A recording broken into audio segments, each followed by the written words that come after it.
Capítulo 18. Una vez, el rey fue el sol de Francia. Hace apenas 2 años.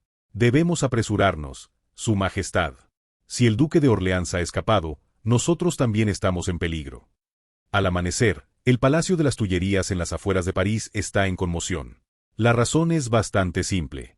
El primer noble del reino, padrino de los revolucionarios y archienemigo del rey, el duque de Orleans había emprendido una fuga al extranjero sin consultar con la Asamblea Nacional. Esta noticia fue transmitida por los realistas, especialmente por el conde Fersen, quien también estaba preparando su propia fuga. La familia real comenzó a moverse con urgencia. Mamá, ¿a dónde vamos? La princesa Marie-Thérèse preguntó mientras sostenía la mano de la reina que se apresuraba. Princesa, debemos escapar de París. ¿Por qué? Eugene dijo que esperáramos. Que no es buen momento. ¿Eugene? Ah, te refieres al prodigio del juego. ¿Qué puede saber ese niño? Por más inteligente que sea, sigue siendo un niño. La reina, María Antonieta, respondió con firmeza sin olvidar arreglarse el cabello incluso en este momento. Estaremos seguros en Austria. El Sacro Imperio Romano. La tierra natal de la reina y actualmente gobernada por su hermano. Aunque es un imperio dividido y enemigo histórico de Francia, ahora es el único refugio posible. La familia real se movió en conjunto por la puerta trasera del Palacio de las Tullerías. El rey Luis, la reina María Antonieta, la princesa Marie-Thérèse y el joven Delfín, junto con las damas y sirvientes de la corte. Todos se mueven al unísono. A simple vista, son demasiadas personas. Sin embargo, los fugitivos ya habían sido decididos. Precisamente por la reina, quien determinaba a quien realmente quería Fersen ayudar a escapar. El conde Fersen se tragó sus palabras sobre reducir el número de personas mientras guiaba a los miembros de la familia real. Por aquí, sus majestades, rey y reina. De repente, el rey Luis se detuvo. Se suponía que era una fuga secreta. Especialmente cuando estaban escapando después de eludir a los responsables de la Guardia Nacional que custodiaban el palacio. Sin embargo, el carruaje para la fuga era demasiado grande, lujoso y llamativo. Nada menos que un carruaje de 8 caballos. ¿Un carruaje de 8 caballos? Además, es demasiado ostentoso. Mis disculpas. Fue petición de Su Majestad la reina. Mi reina, ¿no es esto excesivo? El rey se volvió consternado, pero la reina respondió bruscamente. Su Majestad, debemos solicitar asilo al Sacro Imperio Romano. Si perdemos nuestra dignidad cuando ya no tenemos ni país ni ejército, todo estará perdido. El juicio de la reina tiene sentido. Ahora la familia real francesa está abandonando su país, intentando huir al extranjero por su seguridad. Aunque huyan dependiendo de lazos de sangre, al final solo serán una familia real extranjera. Además, la Casa de Habsburgo del Sacro Imperio Romano ha sido enemiga de la Casa de Borbón francesa durante mucho tiempo. Por lo tanto, si parecen ridículos, todo estará perdido. Al menos deben mantener la dignidad real para evitar ser menospreciados. El problema es que esto solo sería aceptable si no los atrapan. El rey Luis se tragó su inquietud y subió apresuradamente al carruaje. Está bien, entiendo. Vámonos. Por ahora, deben abandonar París. Mirabeau, quien intentaba proteger a la familia real, había muerto. Incluso el duque de Orleans, defensor de la revolución, había huido presa del miedo. Si París se ve envuelto en un torbellino de locura, será demasiado tarde. Sin embargo, el rey debía darse cuenta repentinamente de que ya era demasiado tarde. Sonido de pasos. Un grupo de soldados armados con mosquetes de retrocarga y bayonetas bloqueó el paso. El rey sintió que se le helaba la sangre. Los habían descubierto. Pero a diferencia del rey, la reina gritó con autoridad a los soldados. ¿Qué significa esto? Los soldados vacilaron ante su imponente presencia. Sin embargo, no todos se someten a la dignidad real. Un oficial del centro dio un paso adelante sonriendo. Subteniente de la Guardia Nacional, Lazare Hoche, Su Majestad. Lamento encontrarnos en estas circunstancias. Pero ha ocurrido que Louis-Philippe Égalité ha huido al extranjero. Égalité, es decir, igualdad. Es el título que adoptó Louis-Philippe, duque de Orleans, al proclamarse plebeyo. Así que estos oficiales y soldados efectivamente venían por el asunto del duque de Orleans. El rey, aunque temblando, se aclaró la garganta y dijo: ¿El duque de Orleans? Espere, no era el partidario de ustedes, es decir, de los revolucionarios. Eso creíamos. Y por eso se le había permitido regresar al país. Pero ha huido al extranjero sin ninguna consulta previa. Es inconcebible. ¿Qué tiene eso que ver conmigo? La fuga aún no había comenzado. El rey tragó saliva mientras fingía ignorancia. Sin embargo, el oficial respondió con una sonrisa irónica. Su Majestad, ¿realmente nunca planeó escapar? Entonces, ¿qué es este carruaje? Un carruaje de 8 caballos es demasiado grande para ocultarlo. Justo cuando el rey empezaba a sentir la desesperación, el oficial examinó el carruaje con mirada penetrante. En el asiento del cochero, el conde Fersen se cubrió apresuradamente el rostro. Pero Oche, que ya había visto a Fersen, sonrió mostrando los dientes. Vaya, el conde Fersen ha estado frecuentando mucho el palacio últimamente. Espere. Subteniente Oche, dijo. Creo que hay un malentendido. Eso no importa, Su Majestad. No es cuestión de si yo malinterpretó o no. Oche declaró mirando al rey. Si el Parlamento, y más aún los ciudadanos, llegan a considerar a Su Majestad como un fugitivo, todo estará perdido, Su Majestad. El rey Luis se desplomó. Cuando Oche hizo una señal, los soldados se acercaron al rey. En ese momento, la reina se interpuso precipitadamente entre los soldados y el rey. ¿Cómo se atreven?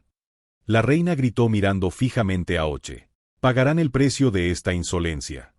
Oche miró fijamente a la reina y negó con la cabeza. No importa. De todos modos, yo soy leal a Francia, no al rey. Arréstenlos. Sí, subteniente. Soltadme. Soy el rey de Francia. Esto no puede ser. Solo entonces el rey Luis gritó, pero ya era demasiado tarde. Se desató un alboroto entre los soldados y los sirvientes. El rey fue capturado por los soldados. Fersen había huido sigilosamente, y la reina y la princesa fueron arrastradas forzosamente de vuelta al interior del palacio. Después de que terminó el alboroto, Oche suspiró y miró hacia atrás. Hacia el responsable que había instigado esta orden. Está bien que hagamos esto, Eugene. Entre las sombras, Eugene apareció bostezando. ¿Lo viste, no? Estaban intentando escapar. Ese es el problema.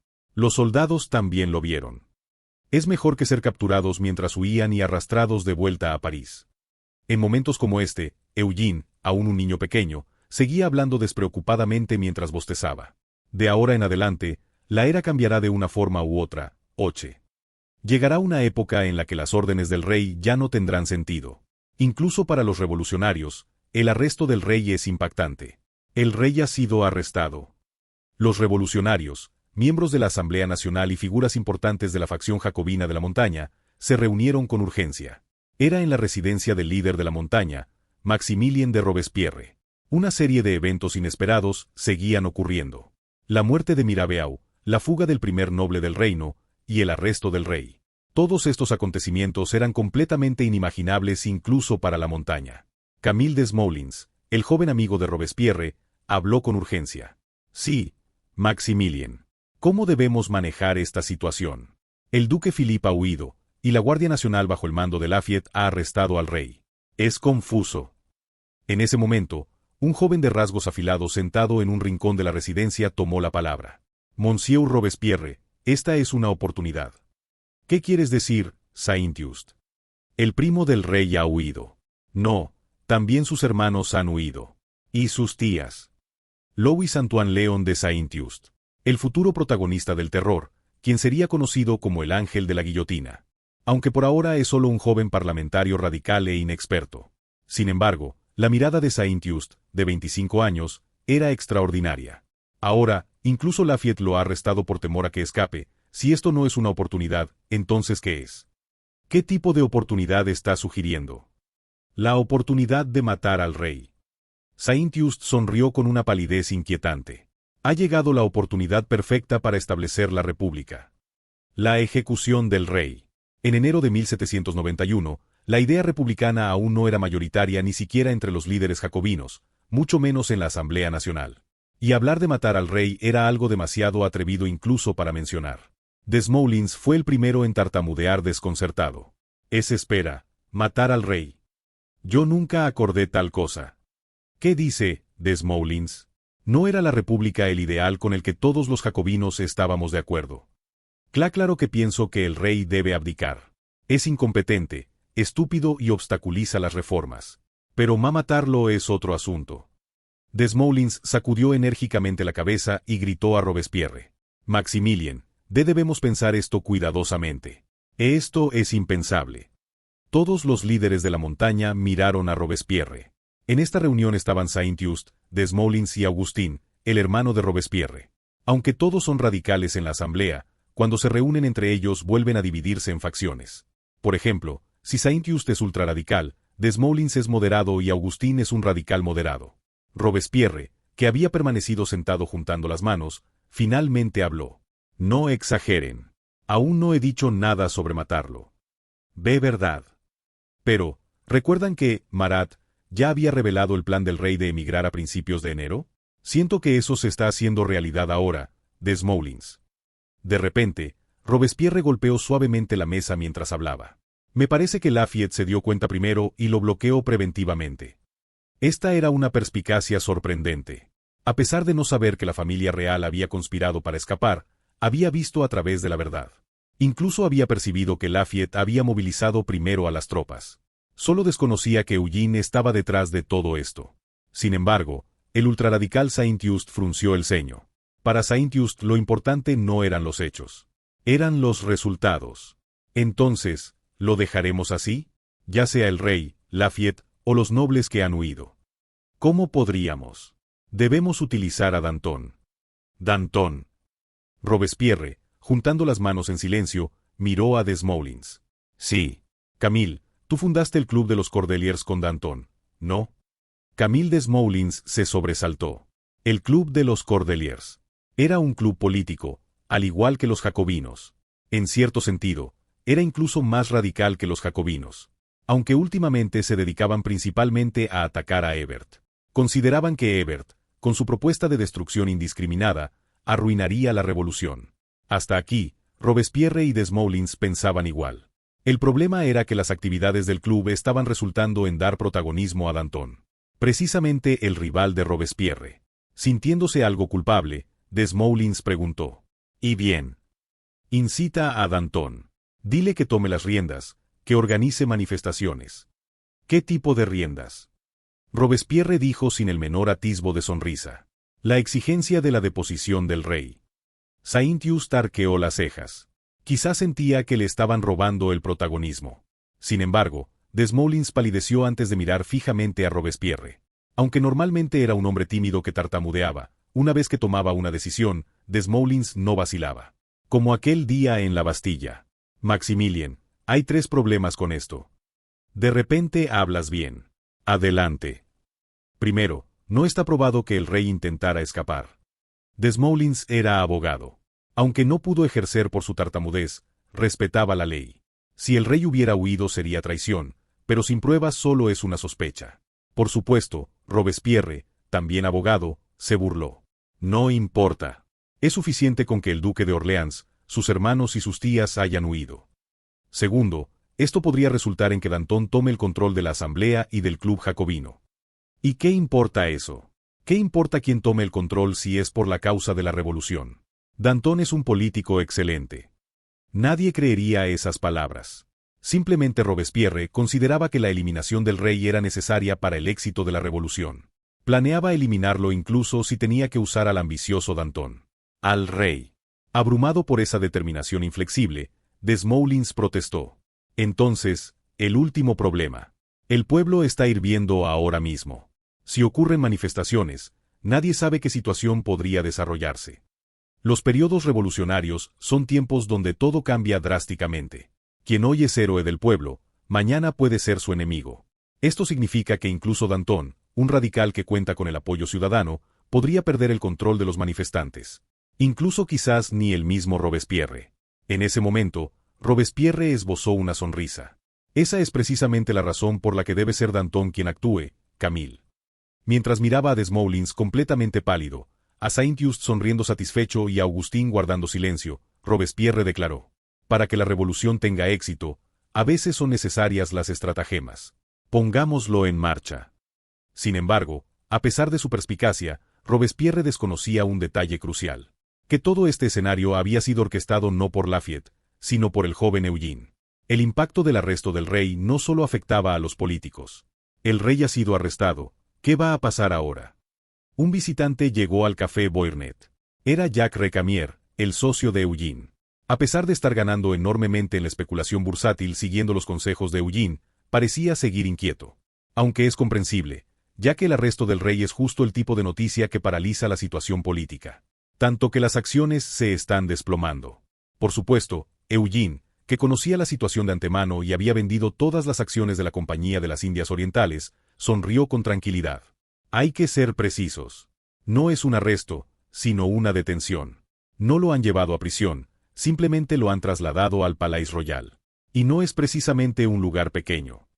Viene a ser lo mismo. Sus majestades el rey y la reina deben estar temblando de humillación. No es mejor que ser capturados mientras huían y acabar en prisión. El rey Luis, la reina y la princesa fueron confinados nada menos que en el Palais Royal, la gran mansión que hasta hace poco era la residencia del duque de Orleans. De hecho, es incluso más grande que las antiguas Tullerías. Obviamente, no pueden estar contentos con su situación de arresto domiciliario. Sin embargo, en la historia original el palacio se habría convertido prácticamente en una prisión. En comparación, Eugene pensaba que esto era mucho mejor. Fue entonces cuando... Eugene, eres un genio. Ante las repentinas palabras de Recamier, Eugene parpadeó. ¿Por qué ese halago tan repentino? Pero también es cierto que aún eres joven. No conoces a la gente, y menos aún a la realeza. Pero yo fui paje real. Recamier, el banquero de mediana edad que había tratado durante bastante tiempo con la realeza, negó con la cabeza. Para la realeza, a veces el honor y el orgullo son mucho más importantes que la seguridad. Ahora has mancillado eso. Nadie sabe cómo van a reaccionar. ¿Cómo reaccionarán el rey, la reina o las damas de la corte? Seguramente todos lo considerarán una humillación. Quizás incluso adopten una postura más dura contra la asamblea. Lo único seguro es que Lafayette será objeto de su resentimiento. Eugene esbozó una sonrisa amarga antes de responder. Lo tendré en cuenta. Por cierto, encontró a la persona que le pedí. Debería llegar pronto. Pero, ¿por qué necesitas a ese individuo? Parece ser bastante influyente en Nantes, pero en París es un desconocido. Ni siquiera es miembro de la Asamblea Nacional. Pronto lo será. Eugene habló recordando los eventos que ocurrirían en 1791. Habrá elecciones este año. ¿Elecciones? ¿Qué elecciones? Elecciones donde los votantes eligen a sus representantes, como en Inglaterra. La Asamblea Nacional lo anunciará pronto. Aunque estas elecciones serían una especie de elecciones provisionales. Porque cuando ocurra el gran cambio, habrá elecciones nuevamente. Después, en el otoño de 1791, se llevarán a cabo nuevas elecciones. Es entonces cuando aparece la famosa Convención Nacional. Precisamente el Parlamento radical que cortó la cabeza del rey. Recamier, quien naturalmente desconocía esta situación, ladeó la cabeza. ¿Entonces lo llamaste porque necesitas un diputado? ¿O hay algo más? En ese momento, ¡bam! Un hombre de aspecto delgado entró caminando al café Boirnet. Disculpen la tardanza. París es realmente caótico. Rostro enjuto, apariencia insignificante, pero una mirada afilada como una daga. Hay una palabra que viene a la mente al ver a alguien así. Sabueso. Recamier hizo un gesto hacia el hombre que pasaría a la historia como el sabueso del imperio. Yo también acabo de llegar, Joseph. Me alegro. ¿Este joven? Es el famoso prodigio del juego. Sí, es el quien quería verte. En ese momento, Eugene se levantó primero y extendió su mano sonriendo. Encantado de conocerlo, Monsieur Fouché. Joseph Fouché, el verdugo de los contrarrevolucionarios durante la Revolución. Por otro lado, el hombre que provocó la caída del revolucionario Robespierre. La policía secreta que durante la era imperial sirvió como perro del emperador, vigilando y aplastando a los opositores políticos. Y finalmente, quien traicionó a Napoleón. Aunque por ahora, Fouché, que ni siquiera era diputado sino solo una figura provincial, sonrió mientras se secaba el sudor. ¿Por qué me ha llamado, señor director del Banque Boirnet? ¿Cómo lo supo? En apariencia, el representante del Banque Boirnet es mi padre. ¿Quién no lo sabe cuando los rumores son tan abundantes? Eugene esbozó una sonrisa satisfecha. Precisamente por eso lo necesito, Monsieur Fouché. En la historia futura original, Fouché es conocido como el fundador de los servicios de inteligencia. Esto demuestra cuánto entendía la importancia de la información. Incluso ahora, antes de reunirse con Eugene, ¿no había recopilado primero los rumores? Aunque carecía de lealtad, Su talento era genuino.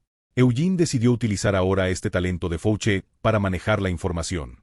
Necesito que promocione a alguien por el bien de Francia. Mediante rumores. ¿Quiere que difunda rumores para influir en la opinión pública? ¿Sobre quién? El general Lafayette. Los ojos de Eugene brillaron. Pronto el general Lafayette dimitirá como jefe de la Guardia Nacional. Y entonces, estallará un motín. En ese momento, debemos convertir nuevamente al general Lafayette en un héroe nacional. La manifestación, o motín que Robespierre estaba planeando. Sin embargo, Eugene ya conocía ese motín. Porque era un motín que también ocurría en la historia original. Se acercaba lo que en el futuro sería conocido como la masacre del Campo de Marte, el mayor motín de los inicios de la Revolución. Capítulo 19. La Revolución Francesa suele recordarse por la guillotina, la guerra y la Revolución Sangrienta. Sin embargo, en la historia original, estos eventos ocurrieron principalmente durante y después del llamado Reino del Terror. Es decir, después de 1793, cuando el rey cayó completamente y finalmente fue ejecutado. Todavía en 1791, la situación política es verdaderamente fluida. Los revolucionarios están divididos, los realistas mantienen una fuerte presencia, y los monárquicos constitucionales se observan mutuamente con cautela. ¿Quiénes son los que menos pueden soportar esta situación? Los revolucionarios radicales. Derroquemos al rey. El Campo de Marte, antiguamente una plaza mayor donde desfilaba el ejército antes del día de la Bastilla. Aquí es donde la gente se ha congregado. Verdaderamente, ciudadanos descamisados, hambrientos y enfurecidos han acudido en masa desde todo París. Los sans-culottes, los que visten pantalones largos. Los ciudadanos que ya transitaban por la Plaza de Marte se volvieron sorprendidos. ¿Qué está pasando? No se suponía que esto era un festival. ¿Qué festival ni qué nada? Sociedad constitucional, hagamos una resolución para expulsar al rey. Orleans ha huido. Y dicen que el rey también intentó escapar pero lo capturaron. Entre todos, el rostro que gritaba al frente era bastante inesperado. Exijamos la suspensión del poder real al Parlamento. No, exijamos su deposición. Un hombre de apariencia muy apacible guiaba a la multitud mientras recolectaba firmas. Por supuesto, las firmas eran para una petición radical que pedía la deposición del rey. Incluso los que observaban la escena desde lejos se sentían atraídos por el fervor. Uno de los espectadores, Jacques Recamier, ladeó la cabeza con curiosidad. ¿Jacques-Pierre Brissot? Ese hombre está haciendo declaraciones tan radicales. ¿Lo conoce usted?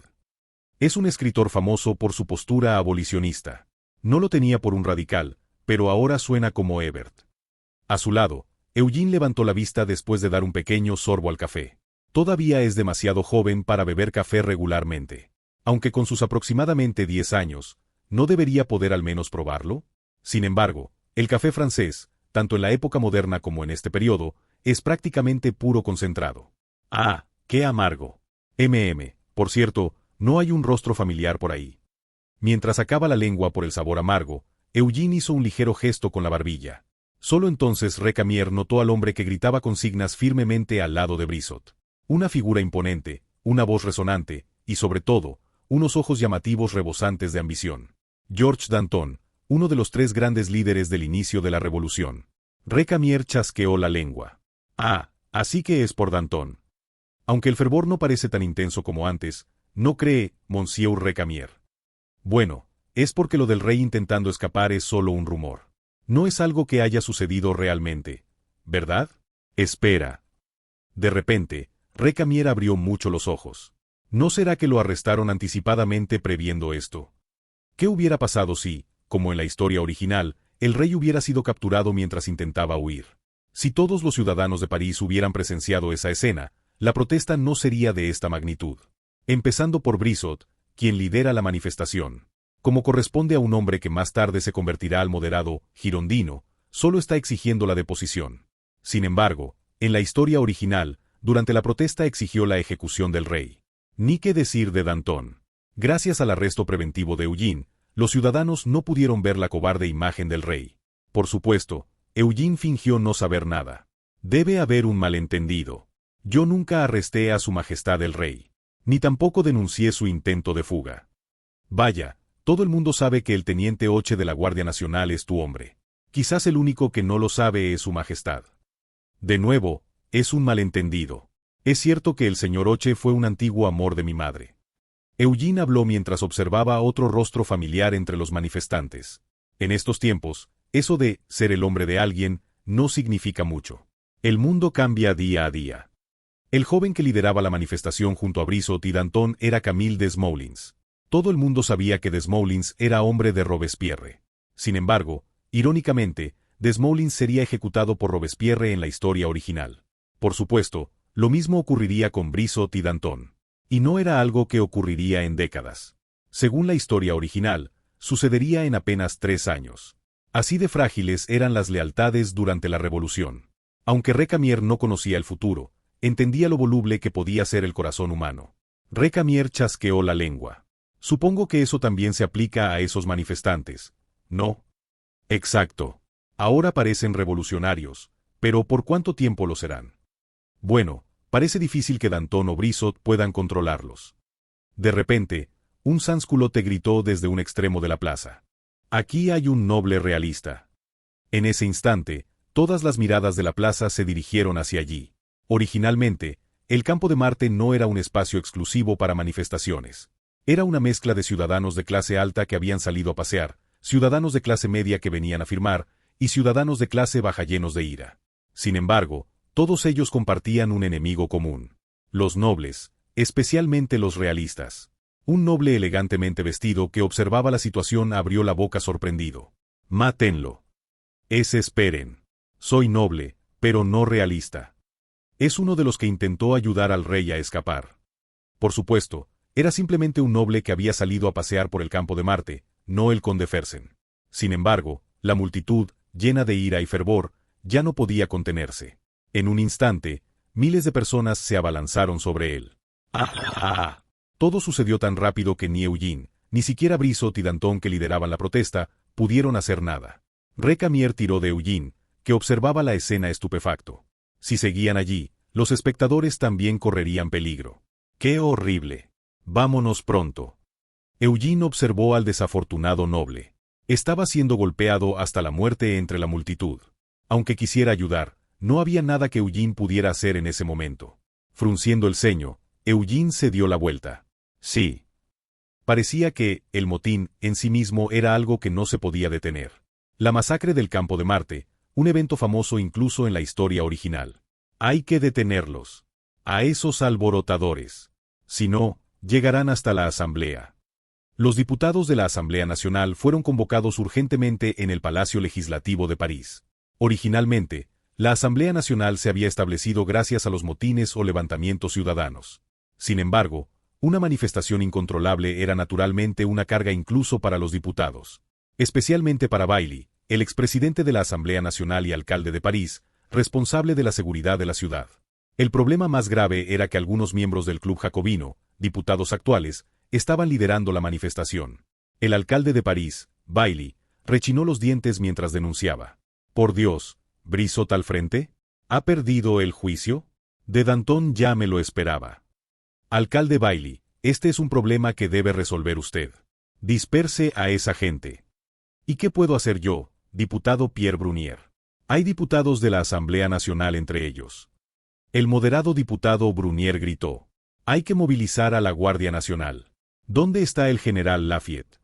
La multitud reunida en el Campo de Marte sumaba unas 20.000 personas. En la historia original se habían reunido 50.000, así que era menos de la mitad. Aún así, superaban en al menos 20 veces el número de diputados de la Asamblea. En una situación donde la policía apenas funcionaba, solo había una forma de contener a la multitud: el ejército. La protección de París estaba naturalmente en manos de la Guardia Nacional, dirigida por el héroe de la Revolución, Lafayette. Pero Antoine Barnave, confidente de Lafayette y diputado monárquico constitucional, se levantó y anunció: «El general ha dimitido». ¿Qué? ¿En un momento como este? Por no haber impedido la fuga de Philippe Égalité, aunque en realidad debe ser por el remordimiento de haber arrestado al rey. En ese momento, alguien se puso en pie. «Debemos salir a la plaza y escuchar sus opiniones». Todos guardaron silencio por un momento. Maximilien Robespierre, uno de los líderes de los jacobinos, la facción radical de la Asamblea, y específicamente del aún más radical Grupo de la Montaña. Todo el mundo esperaba que pronto se convirtiera en el líder de la Asamblea. especialmente desde la muerte de Mirabeau a principios de año, quien lo había mantenido a raya. Pero había un problema. El instigador de la protesta, especialmente de Smoulins, era un diputado cercano a Robespierre. Con una expresión muy suspicaz, el alcalde Bailly protestó. «Monsieur Robespierre, qué fácil lo hace parecer. Alcalde, lo importante ahora no es restaurar el orden, sino escuchar la opinión del pueblo. Ellos son ciudadanos franceses y los nuevos soberanos. Piense en la nueva Constitución. ¿Quién no conoce la ley? Yo mismo dirigí su creación. Pero...» Bailly, el famoso líder de la declaración del juego de pelota, exclamó. «Esa multitud en la plaza está pidiendo la deposición del rey». La multitud reunida en el campo de Marte gritaba una sola cosa: la deposición del rey. No es que esto fuera a resolver todos los problemas de la Francia revolucionaria, pero al menos era evidente que la ira sin dirección de la multitud se había concentrado en un único objetivo. Entonces Robespierre, con un rostro solemne sin asomo de sonrisa, preguntó: «¿No debería ser depuesto?» «¿Qué? ¿Acaso no sabemos todos los aquí presentes que el rey planeó fugarse con la austriaca? Solo era cuestión de si lo ejecutaba o no. Y sin embargo...» Señalando hacia la Guardia Nacional que vigilaba a un lado de la asamblea, Robespierre exclamó: «No fue nuestro soldado revolucionario, Lazare Hoche, quien lo capturó en el acto cuando intentaba huir». Hoche, convertido repentinamente en el centro de atención, bajó la cabeza apresuradamente. Pero todos ya lo habían mirado. En la era revolucionaria, un soldado no asciende solo por su capacidad. Necesita llamar la atención de los políticos, especialmente de los diputados del gobierno revolucionario. A la inversa, si llama la atención de manera negativa, puede caer en desgracia independientemente de su capacidad. Por supuesto, Robespierre simplemente estaba utilizando a Hoche, quien originalmente había sido su compañero del club de lectura. Sus palabras surtieron efecto. Los diputados comenzaron a agitarse. Quizás el rey realmente había intentado escapar y fue capturado. Bailly, desconcertado, protestó: «Ya decidimos su arresto y la suspensión de sus poderes. Porque reconocimos el peligro. Debemos ir más allá. Y para eso necesitamos dialogar con el pueblo». «¿Estás loco? ¿Derrocar al rey? ¿Y quién gobernaría después?» Robespierre argumentó como si fuera lo más natural. «La asamblea gobernará siguiendo la voluntad del pueblo, alcalde. Así es como gobernaban los ciudadanos en la antigua Grecia. Estamos en 1791. En Europa todavía es una obviedad que los reyes gobiernen. Incluso en Inglaterra el rey mantiene el poder real, gobernando a través del parlamento. ¿Y ahora propone matar al rey y adoptar una república, como en la antigua Grecia y Roma? Hace apenas 3 años, este era un país donde el rey tenía poder absoluto. Era una idea difícil de aceptar incluso para los revolucionarios presentes. Bailly, temblando de pies a cabeza, gritó: «¡Tonterías! ¿Quién puede suceder a Lafayette? Están los generales Dumouriez y Kellerman. Ambos esperan en París. Dumouriez será perfecto. Ve y dile que reprima a esos alborotadores». Charles Francois de Dumouriez, originalmente noble, había servido como agente secreto del rey Luis XV. Sin embargo, cuando comenzó la revolución, vio su oportunidad y se unió rápidamente a los revolucionarios, específicamente a los jacobinos. Bailly consideró que Dumouriez, siendo noble y sin escrúpulos, era el candidato ideal. Sería un militar lo suficientemente despiadado como para someter a los ciudadanos parisinos. Bailly, como alcalde y responsable de la seguridad, gritó: «Autorizo el uso de armas». Ante estas palabras, hasta Robespierre se sorprendió, pateando su silla al levantarse. Uso de armas. Es decir, autorización para matar. ¿Un gobierno establecido por una revolución ciudadana matando a sus propios ciudadanos? Para Robespierre, que aún no era el hombre del terror, era algo inimaginable. «Está loco. Alcalde Bailly, acaba de cometer un error». Pero Bailly respondió dando una orden firme a la guardia: «El error lo has cometido tú, Robespierre. Arresten también a este». Bailly. «El orden debe mantenerse, incluso en tiempos de revolución». El mismo hombre que una vez derrocó al rey del trono en la sala del juego de pelota de Versalles. El expresidente de la Asamblea Nacional que había liderado la Constitución y debía proteger a los ciudadanos de París. Bailly, con los ojos inyectados en sangre, tomó una decisión sangrienta. A cualquier precio. Había decidido mantener el poder de la Asamblea Nacional, aunque eso significara matar a 20.000 personas. Una vez que una protesta toma impulso, ni siquiera quienes la planearon pueden controlarla. La soberanía de Francia reside en el pueblo. La fuga del rey es un crimen y exigimos su abdicación. Danton gritó con voz potente. Ya había habido sangre. Aunque solo había muerto un noble, alguien había muerto. La multitud reunida ya tenía experiencia en enfrentamientos sangrientos con el ejército durante los 3 años de revolución. Se habían alzado los mismos que habían ocupado la plaza de la Bastilla. Ni siquiera Danton podía controlarlos ya. En tal situación, Danton juzgó que era mejor ponerse al frente de la multitud. Por eso elevaba aún más su voz. Por supuesto, no toda la multitud compartía la misma opinión. Entre la multitud, la gente murmuraba. Pero es verdad que lo atraparon cuando intentaba escapar. Nadie lo vio. Son solo rumores. Sean rumores o no, el rey debe abdicar. Moderados, centristas, radicales. Todas estas posturas se mezclaban entre los ciudadanos reunidos en el campo de Marte. En realidad, en la historia original no había una composición tan compleja, sino una ira uniforme que los dominaba. ¿Por qué? Porque todos los ciudadanos de París habían presenciado cómo el rey era capturado en su intento de fuga. Pero ahora Eugene se había adelantado. Gracias a eso, nadie había visto la escena del regreso forzado del rey. Esa era la razón por la que una manifestación que originalmente reunía 50.000 o incluso 100.000 personas se había reducido a menos de 20.000. Pero incluso en una situación mucho más moderada que la original, la Asamblea Nacional tomó la peor decisión posible. Un miembro de la multitud descubrió esta terrible decisión y gritó sorprendido. Esperad. Eso no es el ejército.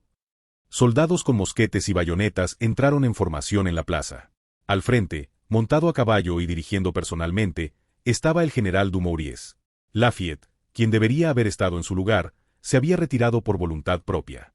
Gracias a eso, Dumouriez había conseguido su oportunidad. Para no desperdiciarla, Dumouriez amenazó con mano dura. En nombre de la Asamblea Nacional, ordeno. La multitud debe dispersarse y regresar a sus hogares. De lo contrario, no tendremos más remedio que usar la fuerza. En el futuro, en la historia original, Napoleón llegaría al poder de manera similar. Se convirtió en un general estrella, al reprimir a los ciudadanos parisinos amotinados. Así que no era del todo equivocado que Dumouriez lo viera como una oportunidad. En cualquier caso, durante el caos revolucionario, todos políticos, ciudadanos y militares valoraban el poder que mantuviera el orden. Pero había algo que Dumouriez no sabía. 1791 era todavía un momento en que las llamas de la revolución solo se intensificaban. En otras palabras, los ciudadanos no temían a las armas. Inmediatamente, Camille Desmoulins, un moderado entre los radicales, dio un paso al frente indignado. ¡Fuerza! Yo, Desmoulins, gustosamente recibiré sus balas. ¿Cómo puede el ejército del pueblo apuntar sus armas contra los ciudadanos? Los revolucionarios que dudaban, especialmente Danton y Brissot, se unieron y avanzaron. Exacto. ¿Cómo puede el ejército del pueblo disparar contra el pueblo? ¿Se atreven? ¿Acaso la asamblea se ha convertido en la calla del rey? Así es. Vamos a la asamblea. Derroquemos a los traidores. Yo, Desmoulins, iré al frente. La multitud, enfurecida al unísono, avanzó. Expulsemos al ejército traidor. Dumouriez, desconcertado, hizo retroceder su caballo y ordenó apresuradamente. Disparen, disparen. Si hubiera sido una época con gas lacrimógeno, lo habrían usado para someterlos. Pero a finales del siglo XVIII, la única fuerza física para controlar a una multitud exaltada era la pólvora. Quizás era un método más moderado que las bayonetas. Aún así, un arma es un arma. Los soldados asustados abrieron fuego simultáneamente. Las filas de la multitud se rompieron donde impactaron las balas. La gente cayó derramando sangre. Los ciudadanos gritaron. ¡Ah! Dispararon. Han disparado. Sangre, sangre. Danton, con los ojos inyectados en sangre, sostuvo a un ciudadano que había caído sangrando. ¡Mátenlos! ¡A esos traidores! Era cierto que Danton había venido aquí instigado por otros. También había agitado a los ciudadanos por sus propias ambiciones políticas. Pero esta sangre era real. Ahora el ejército del pueblo intentaba matar a su propio pueblo. Los ciudadanos enfurecidos se abalanzaron junto a Danton. Por el contrario, el ejército de Dumouriez vacilaba confundido. Necesitaban órdenes. ¿Retroceder? ¿O atravesarlos con las bayonetas? Justo cuando Dumouriez apretaba los dientes, a punto de dar la orden de avanzar. ¡Bum! Todos se detuvieron ante el repentino estruendo. Al mismo tiempo, un hombre a caballo apareció galopando entre los ciudadanos y el ejército. La explosión había ocurrido detrás de él. Era evidente que alguien había detonado pólvora con fuerza. Pero ni los ciudadanos en la plaza, ni el ejército, ni nadie más se dio cuenta de esto. Porque el hombre que llegaba a caballo era alguien completamente inesperado. Era Lafayette, quien hasta hace poco había sido el comandante de la Guardia Nacional. Llegó tarde, demasiado tarde. Lafayette, montado en su caballo blanco, miró a Dumouriez con rostro grave al ver la sangre. General Dumouriez, esto no está bien. General Lafayette, ¿por qué aquí? Dijeron que había dimitido y vuelto a su tierra. Vine corriendo al oír las noticias. Esto no está bien. De repente, Lafayette dirigió su mirada hacia las tropas de la Guardia Nacional. Guardias nacionales, somos soldados para proteger al pueblo, no para castigarlo. Los soldados, temblando de excitación, miedo y agitación, observaron a Lafayette. No solo la multitud estaba asustada. Los soldados también temblaban ante la posibilidad de tener que matar a 20.000 ciudadanos. Dumouriez, un general con bastante experiencia en combate, se dio cuenta de esto. En estas condiciones, sería difícil dar la orden de cargar. Hacia Dumouriez, que fruncía el ceño, Lafayette habló desesperadamente. Por favor, le ruego que se retire ahora. Yo intentaré persuadir al pueblo. En ese momento, Danton, sosteniendo al ciudadano ensangrentado, gritó desde atrás. Ha corrido sangre. Lafayette. Este precio. Los ciudadanos empezaron a agitarse de nuevo. Los soldados, que parecían a punto de retroceder, volvieron a empuñar sus armas. Justo cuando el enfrentamiento parecía inevitable, Lafayette saltó de su caballo y sostuvo el cuerpo caído. Debemos derramar más sangre. El grito resonó por toda la tribuna, las sillas y el área del campo de Marte. Como correspondía a un general que había comandado ejércitos en el vasto Nuevo Mundo, Lafayette tenía una voz potente. Pero más que eso, Lafayette estaba desesperado. Para evitar que la violencia ante sus ojos se convirtiera en una masacre. Quizás porque debía impedir la masacre que él mismo podría haber tenido que perpetrar. Señores, yo luché contra los opresores en el Nuevo Mundo. Vi guerra, vi innumerables muertes. Eran todos el mismo pueblo que hablaba inglés, pero luchaban por órdenes del rey. Sus palabras tenían el peso de alguien que verdaderamente había luchado por el pueblo. ¿Hoy debemos ver a los franceses luchar entre sí, derramar sangre y morir en masa? Esto no puede ser. Absolutamente no puede haber una guerra civil. El ejército francés no debe masacrar a sus ciudadanos. Y los ciudadanos tampoco deben matar a los soldados franceses, que también son ciudadanos. La Plaza de Marte, hace justo un año, había sido escenario de un festival. Un festival para celebrar el éxito de la revolución. ¿Y ahora debían manchar esos recuerdos con una masacre en este mismo lugar? Todos recordaban ese pensamiento en sus mentes acaloradas. Lafayette, sin perder la oportunidad, gritó con voz potente. Exigiremos responsabilidades al rey. Y también a la asamblea por esta sangre derramada. Así que, confíen en mí y retírense. En ese momento, una voz surgió de algún lugar. ¡Viva el general Lafayette! Era Marceau, el subordinado de Eugene, escondido entre la multitud. Era claramente una incitación. Pero esta provocación coincidía con lo que la multitud pensaba. La muchedumbre estalló en gritos al unísono. Lafayette es el héroe del pueblo. Protege al pueblo. Que se retire el ejército. ¡Viva! Seguiremos a Lafayette. ¡Hurra! En medio de esos vítores, Dumouriez no tenía opciones. Con la cabeza gacha, hizo un gesto. La Guardia Nacional comenzó a retirarse al unísono. Lafayette permanecía de pie frente a la multitud, como protegiéndola. Por el contrario, Danton, Brissot y Desmoulins observaban la escena atónitos. No era la imagen que los radicales revolucionarios habían deseado. Aunque tampoco era la escena que querían los represores. De repente, unos ojos observaban la escena desde muy lejos con un telescopio. Ha sido más fácil de lo que pensaba, Monsieur Beauharnais. Era Eugene de Beauharnais. Aunque todavía era un muchacho, quien le hablaba lo trataba de Monsieur. Reconociendo que Eugene no era un simple niño, sino un adulto digno de trato igualitario. Por su parte, Eugene miró de reojo a la persona que se ocultaba con él sobre la barricada frente al campo de Marte. Fouché, el hombre que había preparado el terreno difundiendo rumores entre el pueblo y convirtiendo a Lafayette en un héroe. Ese trabajo había dado sus frutos hoy. Eugene respondió con una sonrisa. No, los verdaderos problemas empiezan ahora. Porque comenzará el tiempo de la asamblea. Robespierre había iniciado el motín. El alcalde Bailly había movilizado al ejército. Pero había sido Eugene quien había difundido los rumores previamente, enviado a Lafayette en este momento y sobre todo, detonado los explosivos para detener a todos. La apuesta sobre el campo de Marte. Eugene había ganado. Mirando a Lafayette, de pie frente a la multitud con su caballo blanco y los cadáveres, los ojos de Eugene brillaron. Ahora que el general Lafayette se ha convertido en héroe del pueblo, es hora de comenzar la siguiente partida. Evitar la ejecución del rey y la llegada del terror. Y así, proteger a la princesa. Se acercaba el momento de comenzar la siguiente ronda en la apuesta de Eugene. Capítulo 20. La historia puede cambiar. Lo logramos. Eugene saltaba y corría por el interior del café Beauharnais mientras gritaba.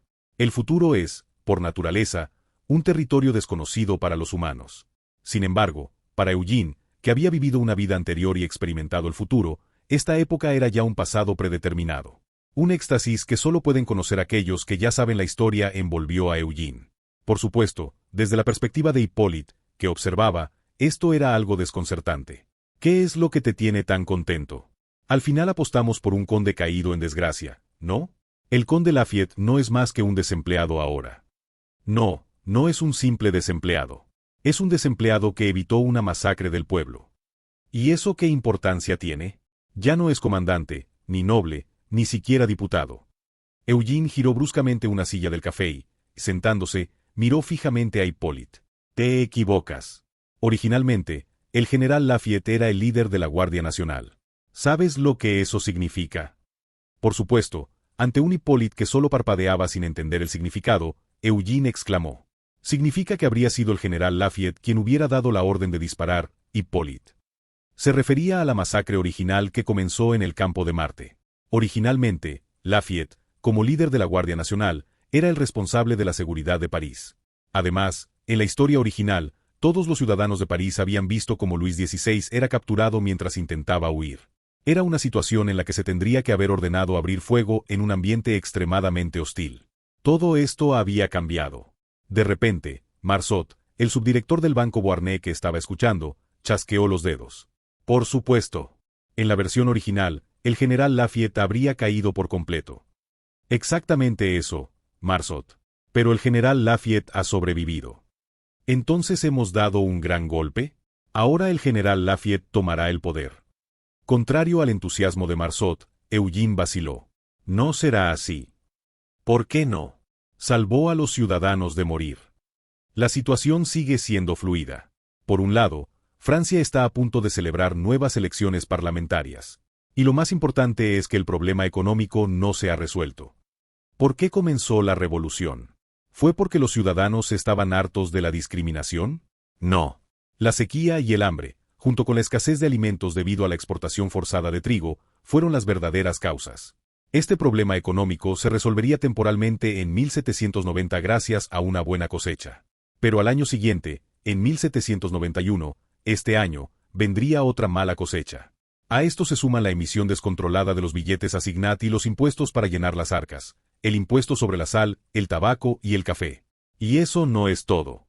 El verdadero problema que consume enormes recursos financieros, materiales y humanos. La guerra está a punto de comenzar. Por estas y otras razones, es una época muy difícil para que los moderados tomen el poder. Lafayette es un talento bastante competente, pero le falta algo para convertirse en el líder supremo. Si hay que decirlo, carece crucialmente de capacidad para juzgar las situaciones.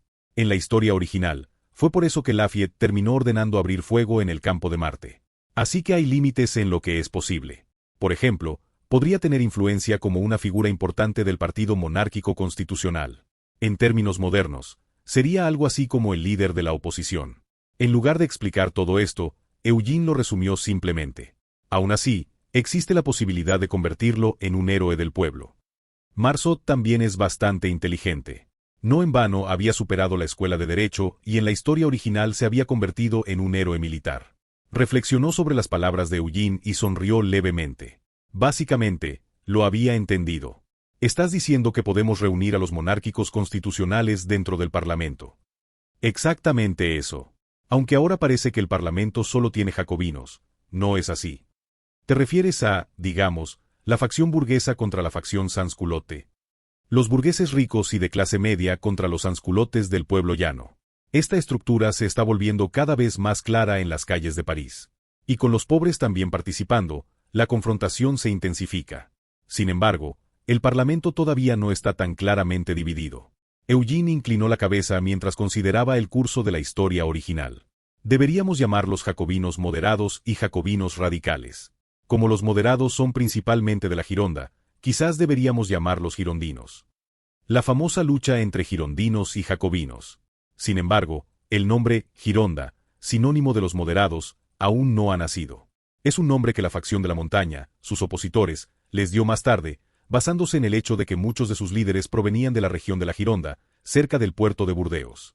Por otro lado, los monárquicos constitucionales, incluido Lafayette, son llamados feuillants por el club de los feuillants que formarían más tarde.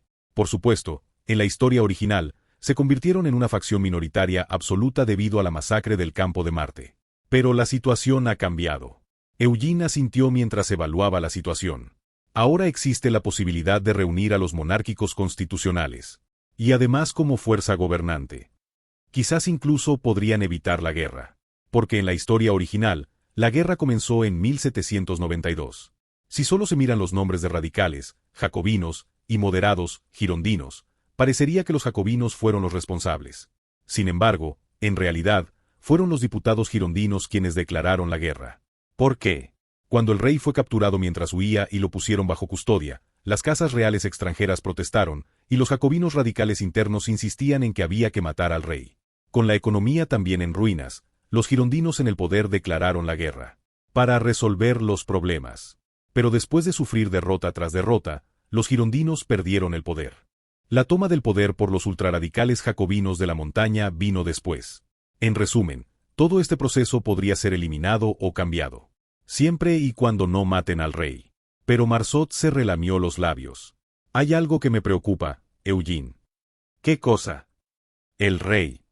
Marceau, que había estado observando la situación junto a Eugene, frunció el ceño y señaló algo. ¿Realmente aceptará el rey Luis tan fácilmente una monarquía constitucional? Al fin y al cabo, fue el rey quien decidió huir después de la muerte de Mirabeau. De nuevo, Eugene vaciló. En realidad, la idea de una monarquía constitucional no fue solo de Eugene. Mirabeau, ya fallecido, también la pensó, Lafayette la exigió, y Barnave, quien más tarde formaría los constitucionalistas, también la defendió. Sin embargo, Luis XVI finalmente rechazó todo esto e intentó huir a Austria, donde fue capturado. En la historia original, después de eso, Luis XVI resistió durante un año antes de ser arrastrado al patíbulo. En otras palabras, aunque se le dio un año más de tiempo, no logró superar la situación. Es decir, le faltaba demasiada capacidad de juicio. Y no es algo que solo se pueda decir de Lafayette. Pero Eugene negó con la cabeza. Seguramente no intentaría huir en esta situación, y además sería difícil hacerlo. De todos modos, Lafayette lo estaría vigilando estrictamente. Si realmente hace eso, el rey Luis no tendrá ninguna esperanza. ¿Te rindes? ¿Qué más podemos hacer? Además, ya fracasó una vez. Eugene sonrió levemente y se encogió de hombros. Seguramente no hará algo así, ¿verdad? Seguramente no sería tan tonto. Luis XVI. En París, la facción de la montaña se reunió en el Club de los Jacobinos. Lafayette se ha convertido en el líder de los realistas, Robespierre. En realidad, el origen del nombre, Montagne, montaña, o Mountain en inglés, esta facción proviene de sus asientos en la asamblea. Se les dio este nombre porque se sentaban en los lugares más altos de la asamblea. En resumen, la mayoría de los diputados montañeses son personas a las que les gusta destacar. Les gusta llamar la atención, no evitan dar discursos y lideran las manifestaciones. En términos modernos, serían algo así como adictos a la atención. Entre ellos, el hombre que más merecía ese título, Georges Danton, alzó la voz. Si seguimos así, todos moriremos. Robespierre, que había estado observando tranquilamente a Danton, respondió con calma. Para ser precisos, son monárquicos constitucionales, Danton. Es lo mismo. ¿Vamos a permitir esto? Si seguimos así, el rey volverá a ser el primero en el Estado. Los nobles regresarán. Y los ciudadanos serán pisoteados por ellos. Yo tampoco pienso permitirlo. El Club de los Jacobinos está ubicado en un edificio que originalmente era un monasterio. Cuando comenzó la revolución y los monjes fueron expulsados, el Club de los Jacobinos de la Asamblea Nacional tomó posesión del edificio. Golpeando la mesa donde alguna vez los monjes habrían rezado, Robespierre comenzó a hablar, como si estuviera rezando, con una voz tranquila pero poderosa. La solución vendrá del exterior. Pensando que se parecía mucho a un monje, Danton frunció el ceño y preguntó: ¿Qué quieres decir?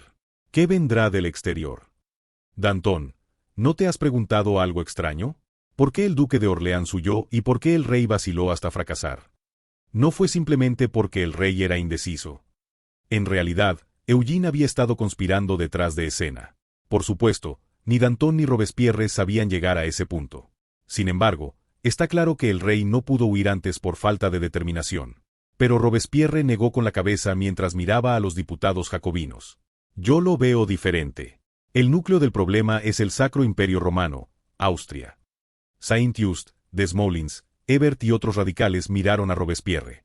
Probablemente el único peso pesado ausente era Marat. Porque Marat había acusado a todos, excepto a los jacobinos ultrarradicales, de ser elementos contrarrevolucionarios.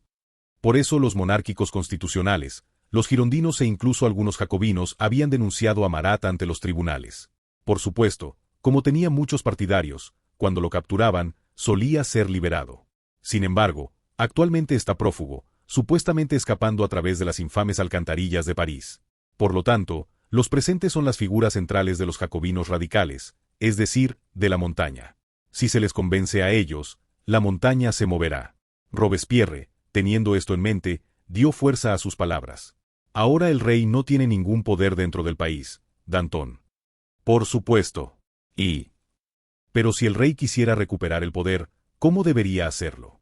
¿Bastaría con inclinarse y suplicar a los monárquicos constitucionales? ¿Le devolverían ellos el poder?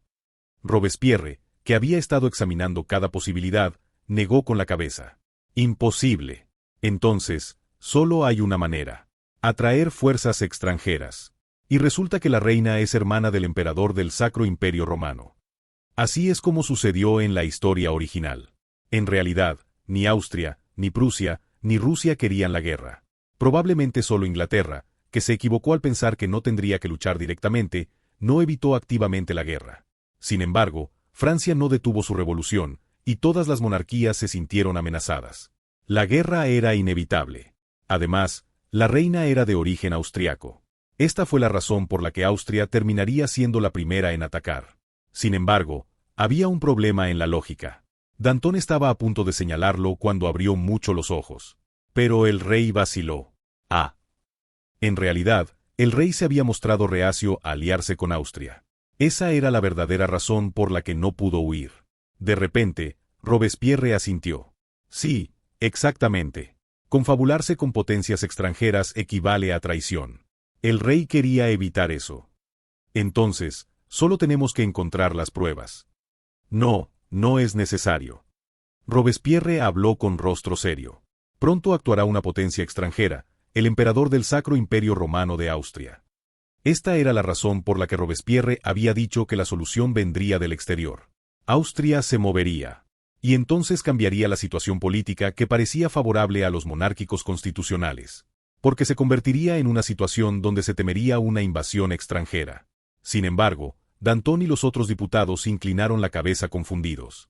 El rey no había huido, ni estaba clamando desde el exterior. Entonces, ¿por qué se movería el emperador austriaco? ¿Qué quieres decir? ¿Por qué? Si el rey no pudo huir. No, precisamente porque no pudo huir es que tienen que moverse. Si el rey Luis hubiera escapado, habrían avanzado con él al frente. En lugar de moverse directamente, habrían puesto al rey de Francia al frente. Pero no pudieron. ¿Y crees que ellos, las familias reales, verán con buenos ojos nuestra revolución? No lo harán, por supuesto. Pero todo esto apuntaba a una sola conclusión. Danton, que había estado asintiendo, abrió mucho los ojos. Se le había ocurrido una palabra que apenas se atrevía a pronunciar. Temblando, Danton preguntó: «No me digas que van a invadir». Guerra. Aquí no hay una generación que haya experimentado la guerra. Sin embargo, desde que comenzó la revolución, ya habían visto incontables muertes. Recordando la escena del día de la Bastilla, cuando París se tiñó de sangre, Robespierre habló gravemente. Espero que no.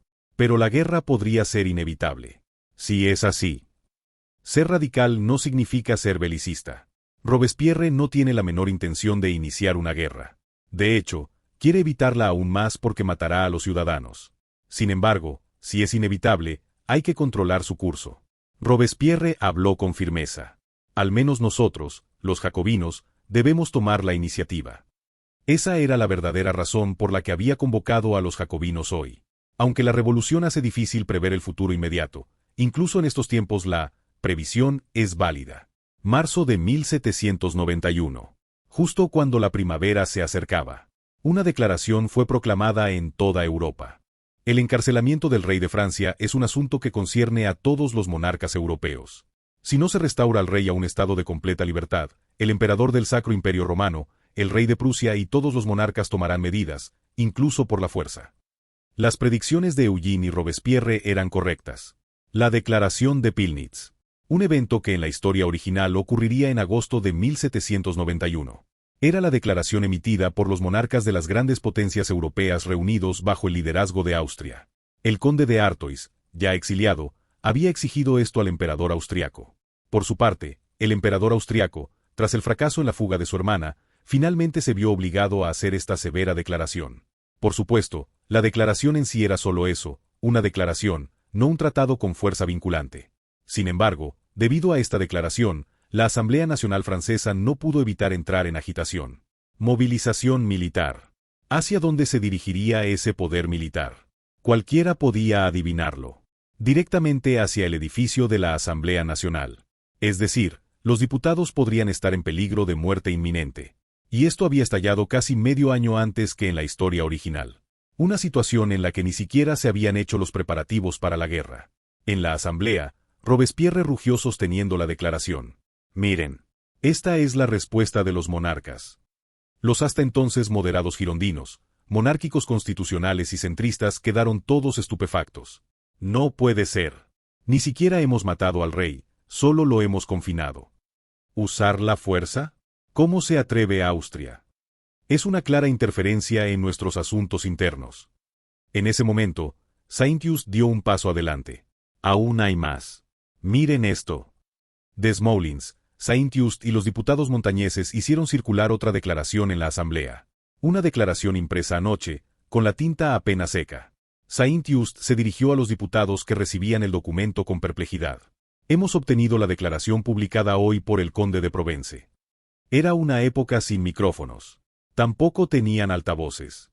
Una situación en la que los discursos debían hacerse únicamente con la voz humana. En ese contexto, Saint-Just sacó la voz desde el vientre y gritó. El hermano del rey, Louis Stanislas Xavier, declara, si intentáis dañar a mi hermano, su majestad el rey, vosotros, traidores, moriréis todos y París se convertirá en cenizas. Era literalmente una declaración de guerra. Las figuras hasta entonces consideradas moderadas se levantaron de golpe. Entre ellos estaba Brissot, quien había participado en la manifestación del Campo de Marte. Demente. Esto es un desafío a la revolución. Entonces Barnabe, uno de los monárquicos constitucionales, se levantó y agitó las manos con urgencia. Esperen.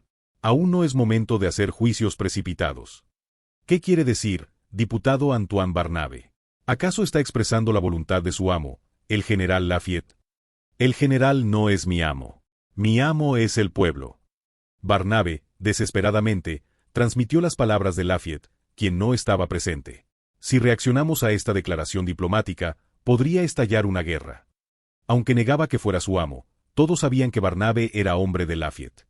En otras palabras, estas eran las palabras de Lafayette. Por eso todos los diputados se miraron entre sí y vacilaron un momento. No respondan con dureza precipitadamente. Este era el mensaje que Lafayette estaba transmitiendo ahora. Y Lafayette era actualmente aclamado como un héroe que había protegido al pueblo. Además, como tenía el respaldo de la Guardia Nacional, no podía ser ignorado. En ese momento, Robespierre volvió a tomar la palabra. La revolución comenzó con sangre. Y solo con sangre podrá ser protegida. De nuevo, cuando los diputados centraron su atención en Robespierre, este comenzó su discurso. La guerra es un vicio. Es algo que mata a muchas personas y nos obliga a matar a muchos ciudadanos de otros países. Pero los ojos de Robespierre brillaron. Para luchar contra la tiranía monárquica que es como un mal, y para proteger nuestra libertad e igualdad. Si es una guerra para proteger a nuestros ciudadanos, no podemos evitarla. El discurso de Robespierre, de pie en la tribuna, comenzó a fluir. Era como el disparo de un cañón. Aunque no había proyectiles ni pólvora, comenzó a incendiar los corazones de los diputados como una llama. Los diputados jacobinos, incluyendo a Desmoulins, se unieron. Correcto. El ciudadano Robespierre tiene razón. Debemos hacer una guerra para protegernos. No hay victoria sin lucha. Luchemos. Oponerse a esta corriente significaría perder el poder. Los diputados pertenecientes a la facción girondina intercambiaron miradas. De repente, Brissot, el líder de los que serían llamados girondinos, se puso de pie. Yo, Brissot, propongo esto: declaremos una guerra para proteger la revolución. Si los enemigos intentan invadir nuestra revolución, no dudaremos en ir a la guerra. La sala de la asamblea comenzó a llenarse de vítores. ¡Hurra! Ni siquiera Robespierre había previsto que llegaría tan lejos. Sin embargo, en la historia original, Brissot también lidera la declaración de guerra. Se producía la paradoja histórica de que los moderados se volvían belicistas para no quedarse atrás frente a los radicales. Fue entonces cuando Van, jadeando, Bailly, el alcalde de París, irrumpió. Diputados, noticias urgentes. Bailly anunció con voz temblorosa a los diputados que lo miraban. El rey ha sido capturado mientras intentaba escapar del Palais Royal. En ese momento, todos los realistas y monárquicos constitucionales quedaron boquiabiertos de asombro. Sobre todo Alexandre, que observaba la situación desde un rincón de la asamblea, se desplomó.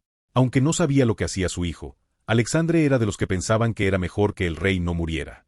De la boca de Alexandre salieron palabras que Eugene habría dicho igual si lo hubiera sabido. Ese idiota.